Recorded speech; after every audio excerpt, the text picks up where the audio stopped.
Oui, j'ai mangé des bowl cakes pendant des années. J'étais convaincue que c'était sain pour ma santé. J'étais convaincue que c'était le petit déjeuner idéal, que c'était healthy, que c'était gourmand et je prônais ça moi-même en tant que diététicienne sur les réseaux. Sauf qu'à force de me former et à force d'écouter mon corps, j'ai bien compris que c'était pas du tout le petit déjeuner qui me correspondait. Déjà, un œuf, c'est largement insuffisant par rapport aux besoins en protéines de mon petit déjeuner.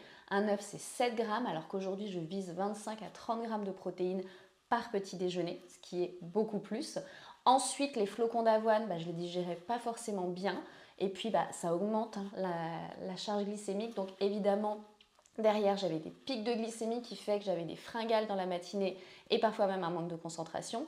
En plus, j'utilisais des aliments sucrés, donc j'ajoutais du chocolat, j'ajoutais parfois de la banane. Et en fait, ça me donnait des envies sucrées dans la journée. Le sucre attire le sucre, donc du sucre dès le matin sur un palais qui n'a rien reçu depuis plusieurs heures, évidemment, ça éveille les papilles et derrière, on a des envies sucrées.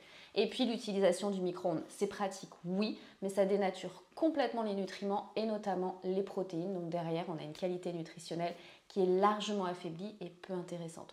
Donc non, le bowl cake, c'est pas le meilleur des petits déjeuners. Et si tu veux découvrir d'autres idées de petits déjeuners, abonne-toi à cette chaîne parce que j'en ai tout plein.